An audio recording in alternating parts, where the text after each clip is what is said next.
Pakistan congratulates Turkmenistan as the next ECO chair. But I especially want to congratulate President Ilham Aliyev on successful liberation of Azerbaijan's occupied territories. Excellencies, in 2017 we celebrated the Silver Jubilee of expansion of ECO membership and adopted the landmark ECO Vision 2025 and the Islamabad Declaration.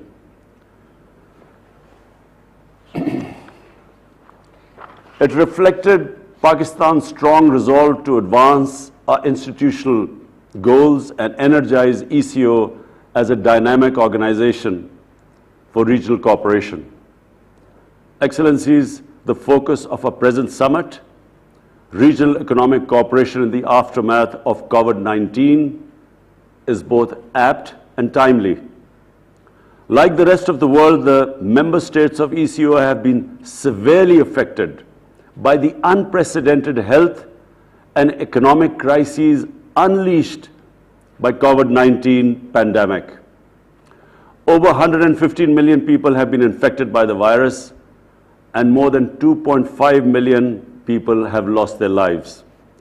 The world is grappling with pandemic's multiple dimensions. The full extent of its health, social, financial, and economic impact on our countries has yet to be fully determined.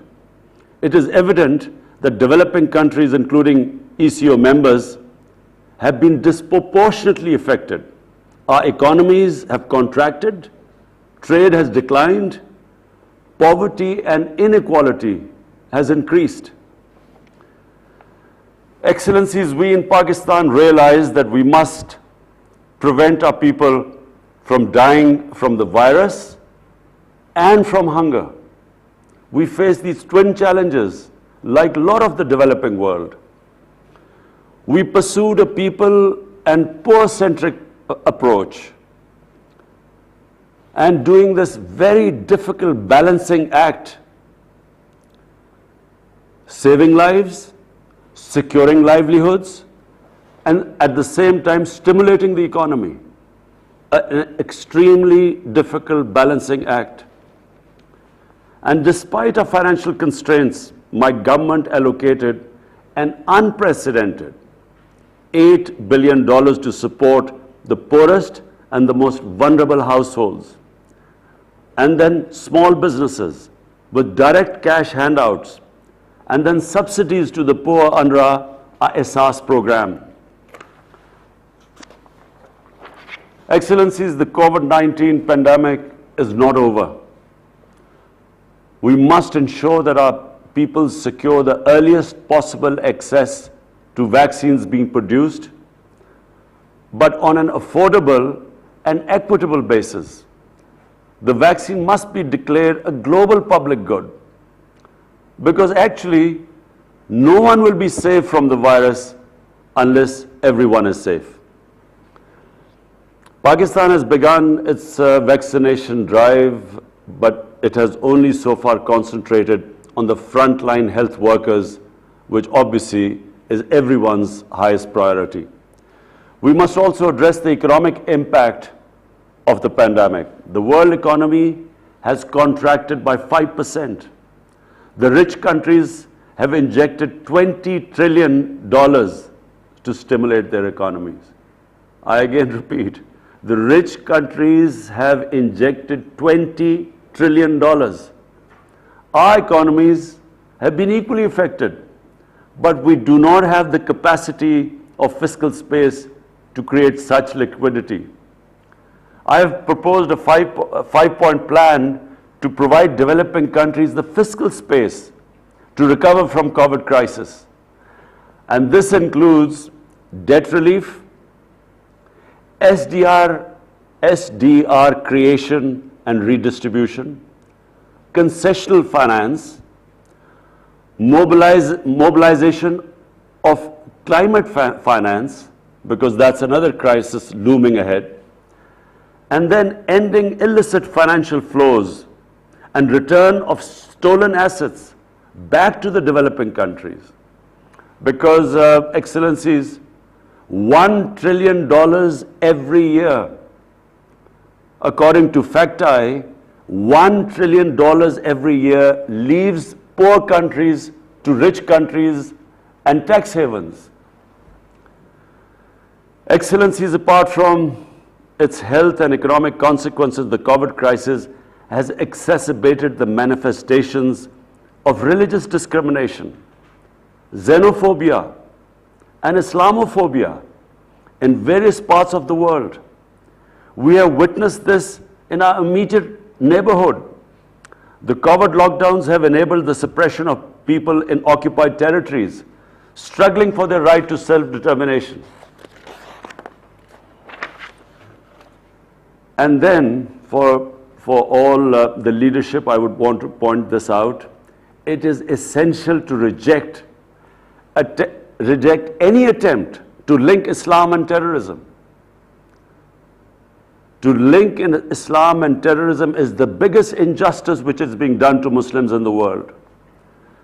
Similarly, we must oppose attempts where freedom of expression is used to cause pain to Muslims by denigrating our holy Prophet Muhammad sallallahu alaihi wasallam. At the UN, Pakistan, Turkey and OIC countries have initiated a proposal for the annual observance of an international day to combat Islamophobia. Excellencies, the member states of ECO represent 500 million people and cover an area of 8 million square miles. We form the geographical link on the Asian continent between East and West, North and South. We possess two essential prerequisites for economic growth: rich resources and enterprising people. We have the potential for much larger production and consumption. Our common heritage and culture, nurtured by luminaries, great men like Al-Biruni, Farabi, Rumi, Iqbal, they all provide a solid foundation for cooperation under the ECO umbrella. In the Vision 2025, the ECO members have set themselves an ambitious agenda of enhanced collaboration in trade, energy, tourism, agriculture, and industrial growth. We should undertake a midterm review of the progress made so far, accelerate the pace of implementation, and deepen the scope of cooperation.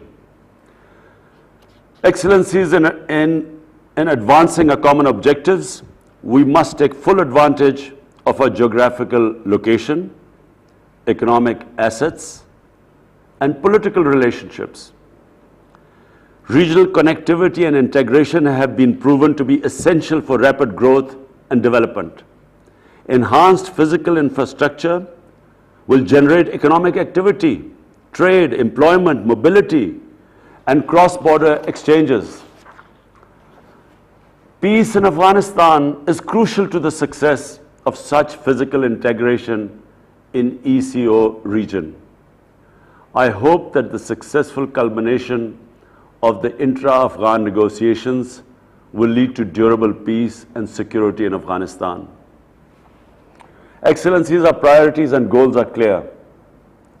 I propose that we focus on the following 6 points. First, we need to recover robustly from the economic and health crises induced by the pandemic. We must mobilize the national and international resources required for this purpose. I request ECO's support for my 5-point agenda, which I mentioned earlier. Second, we must adopt a plan to build resilient healthcare systems to respond to such crises in the future. We must possess the capacity to produce the medical equipment and medicines essential to respond to chronic and infectious diseases. Third, We must develop an integrated transport network to facilitate both intra-ECO trade and serve as a pathway for trade between the major economies to the east and west, north and south. The Istanbul, Tehran, Islamabad commercial cargo train and proposed Uzbekistan-Afghanistan-Pakistan railway links are important regional connectivity projects. In addition, linking CPEC with Afghanistan and beyond is vital. Fourth, we must implement the cross-border projects already agreed under the ECO members, including TAPI, gas pipeline, and the CASA 1000, establishing an ECO investment agency and organizing an annual ECO investment fair where investment-ready projects could be presented to ECO and global investors are ideas that can be explored. Fifth, studies indicate that our mutual trade, which is just 8% of our total trade, it's just 8% of our total trade. This could be expanded tenfold.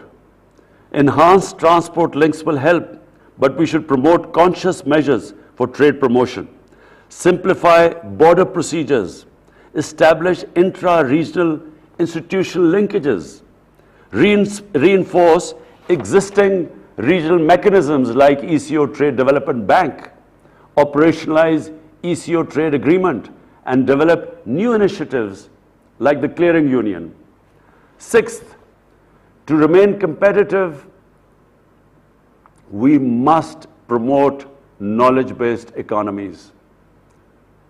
And this needs that we enhance expenditures on research and development and focus on rapid digitalization, especially extension of broadband to all parts of our countries. The ECO, as envisaged in the Vision 2025, should engage in dialogues with other regional and international organizations. We could emulate some of the successful models of cooperation in the EU, ASEAN, and African Union. Excellencies, for Pakistan, the vision of ECO's regional economic integration is an essential component of a strategy to transform the tensions of geopolitics into the dividends of geoeconomics. I would like to conclude by reaffirming Pakistan's abiding commitment to ECO, to the founding principles of the Treaty of Izmir, and to the full implementation of ECO Vision 2025. Excellencies, as per the rules, procedures of the ECO, I now propose election of President Recep Tayyip Erdogan as the chair of the 14th summit. I congratulate His Excellency Recep Tayyip Erdogan, President of the Republic of Turkey, on his election and give him the floor to carry the summit forward.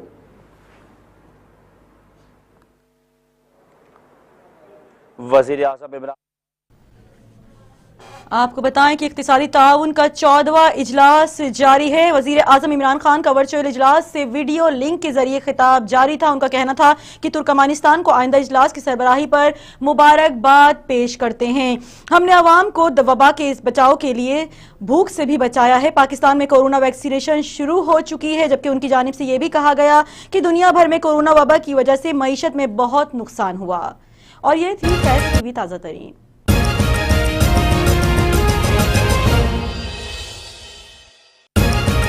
देख रहे हैं फैज